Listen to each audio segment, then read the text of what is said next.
गे मैया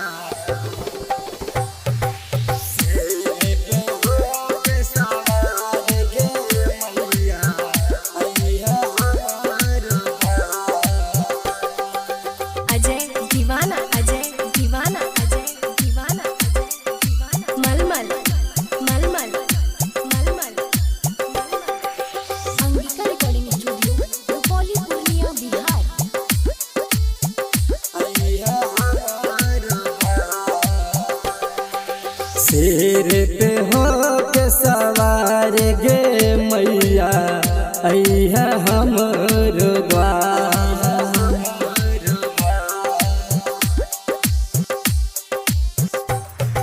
शेर पे हो के सवार गे मैया अइहा हमर द्वार।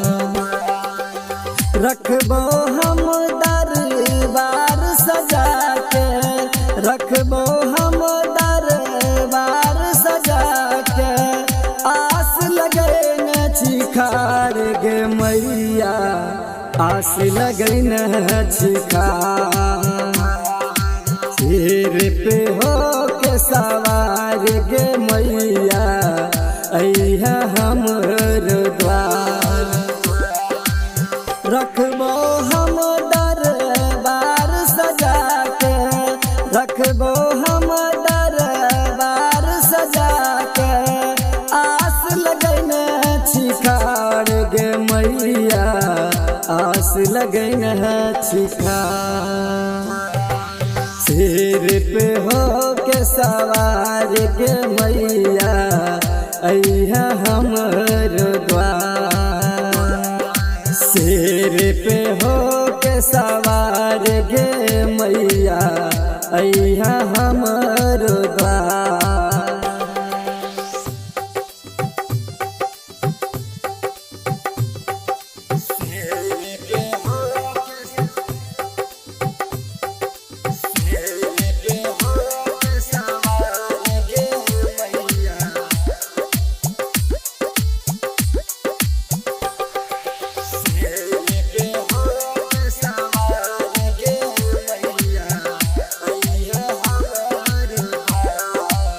निर्धन के धन दै छी कोढ़न के काया गे, आस में खड़ा छी अइहे तू कहिया गे। निर्धन के धन दै छी कोढ़न के काया गे, आस में खड़ा छी अइहे तू कहिया गे। करब इंतजार हम नैन बिछा के, करब इंतजार हम नैन बिछा के, आस पुराद हमार गे मैया आस पुराद हमार।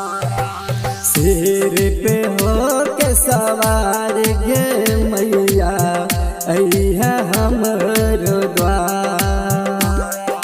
शेर पे हो के सवार गे मैया अइहा हमर द्वार।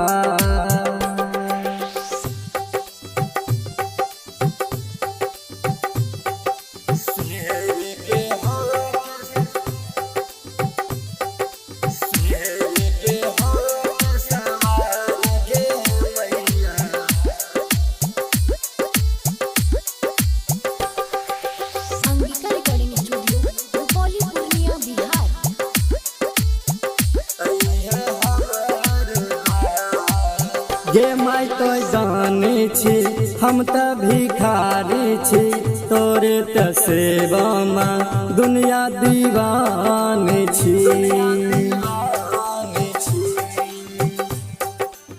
गे माय तो जाने छी हम त भिखारी छी, तोरे त सेवा में दुनिया दीवानी छी। राइटर सचिन के गे मैया गाबो भजन ललन गे मैया, सुन ल सबके पुकार गे मैया सुनिल सब के पुकार। सिर पे हो के सवार गे मैया अइहा हमरो द्वार।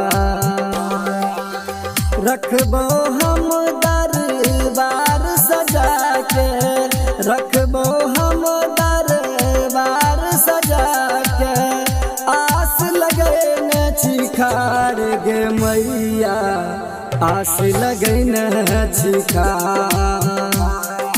सिर पे हो के सवार के मैया अइहा हमरो द्वार। सिर पे हो के सवार के मैया अइहा हमरो द्वार। Angika recording studio, Rupauli, Purnia, Bihar.